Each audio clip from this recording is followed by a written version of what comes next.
Discus. They're big, they're beautiful, they've got every color under the rainbow, and you really want them. We'll talk about it.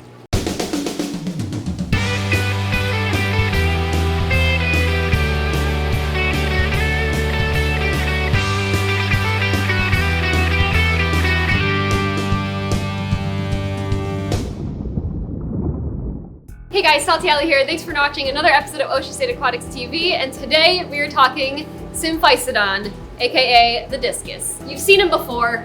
They're big, they're circle, they're colorful, and they're just amazing. And you're like, I need that fish. Well, today we're going to talk about exactly what you need to have them. They're not as difficult as everyone thinks. Back in the day, they were a lot more difficult because most of them were wild caught. Wild caught Discus are going to be much more difficult. They prefer very specific water parameters, and trying to keep those water parameters aren't always easy in the home. It can be done. We actually have some really beautiful wild Discus over at our Seekonk location.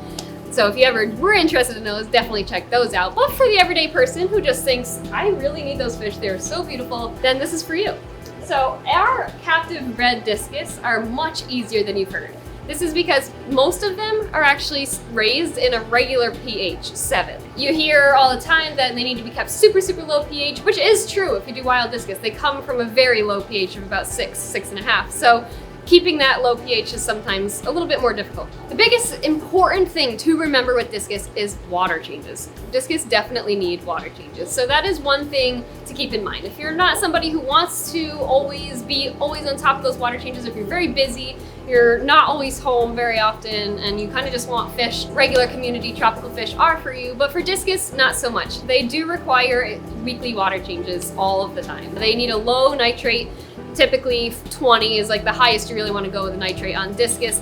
They are sensitive to high levels. This means that weekly large water changes are definitely necessary for them, but this is a very easy task and it doesn't take a whole lot, so it definitely can be done. The other thing is keeping them with other types of fish. So this is very possible. You can keep them with other calm, slow-moving, gentle, small fish, and they will do really well. Discus are a cichlid, so just keep that in mind. They can be aggressive, especially towards each other. So keeping them in a group, kind of like similar to African cichlids, keeping them in a big group is definitely the best way to do it. You can keep a single Discus, it's definitely not ideal. In the wild, they are schooling fish, and then you'll find them in huge groups in the Amazon River, so they do prefer to be in a group, but you can keep one. It's just not ideal.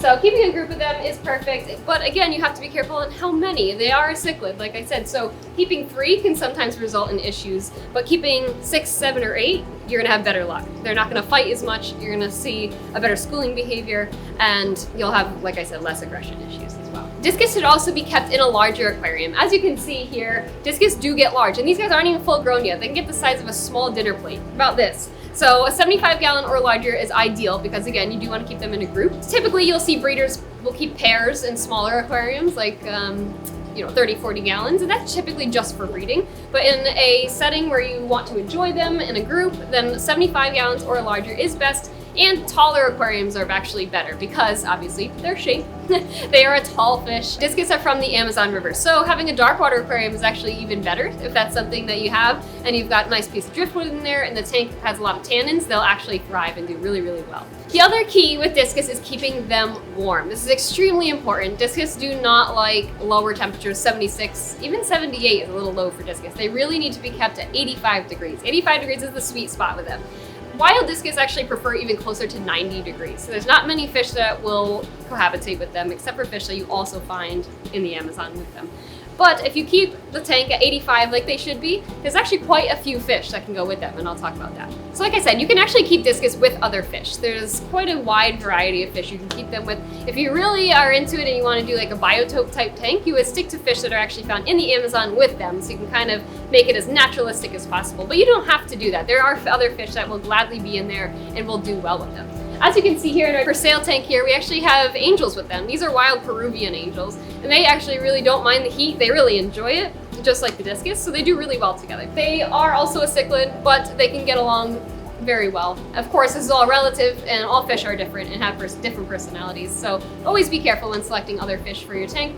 But Discus and angels typically get along extremely well. Also, we'll typically mix small schooling fish with Discus. These are called dither fish. You may have heard me mention this before. That's basically just a little typically a schooling fish set will help bring the fish out and feel comfortable. If you put small schooling fish like rummy nose tetras, rummy nose are a great schooling fish with discus. If you keep them in the same aquarium and the rummy nose are out and they're swimming and they're active, that makes those discus or other fish feel safe and they'll actually come out. If the little fish aren't getting eaten, they're not gonna get eaten, and that's how that works.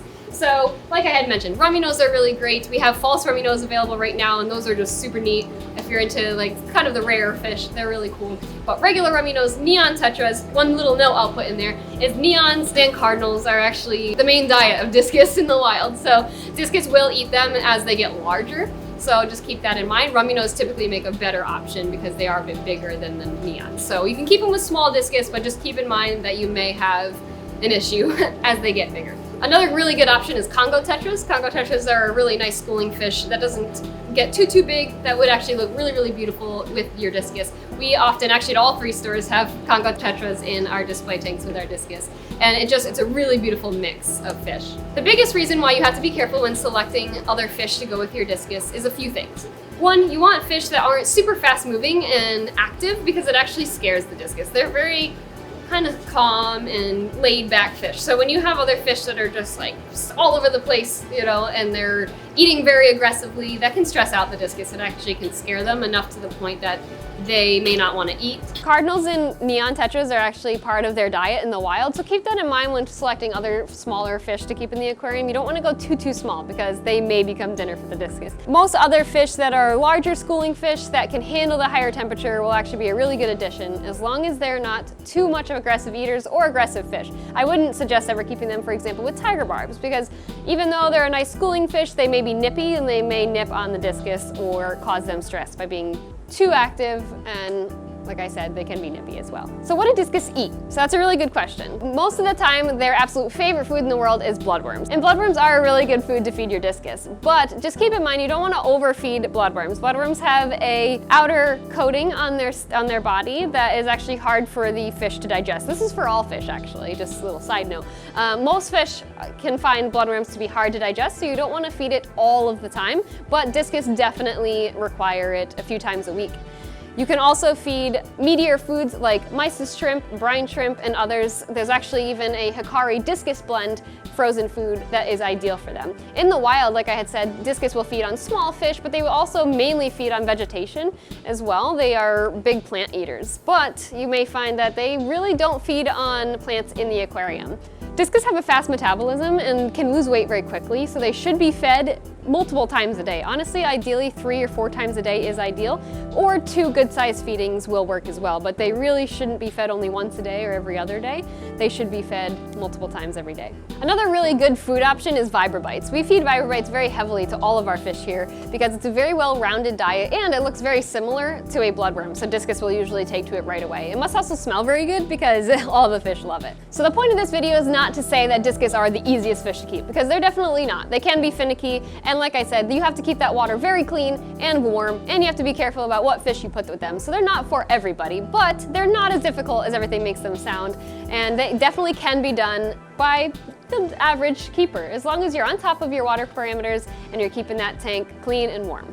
So if you pay attention to any of our social media, you may have seen that we got lots of discus at all 3 stores. And today I brought up a few more to here at Wakefield, so I'm gonna put them in. I did just acclimate these guys, so one thing to keep in mind also with discus is they are sensitive, like I had mentioned, to changing water parameters. So dripping them and drip acclimating them, kind of similar to salt water, is ideal because that acclimates them to the parameters at a slower pace rather than just floating them for 20 minutes and putting them in. They're not gonna always do very well, especially if your parameters are a lot different than the store's parameters.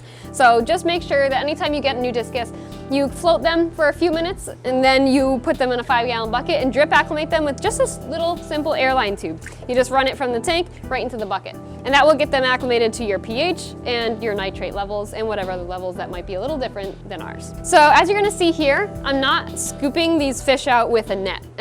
You can use a net with discus, but it's really not ideal. They have a thin slime coat as it is, and they can also damage themselves in the net and get stuck with their dorsal and anal fins. So we usually just use our hands and do a very quick transfer over into the aquarium. Just make sure your hands are always very wet when you're handling fish ever. Because of dry hands, you can take off that slime coat I was talking about, and that is very detrimental to the fish. Leaves them open to disease and other infections. So you always want to make sure you're wet, and it's very quick transfer right into the aquarium. So what I'm doing here, I'm holding, look how beautiful that fish is. Just absolutely gorgeous. So I'm just holding with 2 hands like this, whoop, and right in, just like that. Look how pretty he is. Wow, awesome. So if you've ever come into the store right after a discus shipment, you may have seen a lot of the discus laying down on their side. So it looks very concerning when you first see it, you're like, oh no, that poor fish. But it's actually because of pressure. So when a discus, because they're so long and tall and skinny, when they're in a bag with this much water in it on a plane, the barometric pressure and just the height of the water makes, they get used to that and they acclimate to that. When you put them in a deep aquarium like this, the actual pressure of the water causes them to lay over on their side. They're not necessarily like hurt or sick or anything. It's just the pressure of the water is actually making them lay down because of their weird body style. Usually within a few hours, they get right up and they start moving around. This may happen too when you get them home. If you have kind of a long trip, they typically may lay down for a few minutes, and that is normal, like I had said. Their body gets used to this much water, and the pressure is very light on them. But when you put them in a deep tank, the pressure of the water gets heavier as it's deeper, so they will lay down. But like I said, usually within a few minutes or hours, depending on how long they were shipped for, they'll usually get right up. Thank you guys so much for watching another episode of Ocean State Aquatics TV with me, Salty Alley, and I hope you learned something today about the wonderful discus, and come on by any of our 3 locations. You can come see me at 51 Old Tower Hill Road in Wakefield, or you can go see Joe over at Seekonk or Ernie over at Coventry and get yourself some discus as well. And thank you guys, and keep it fresh.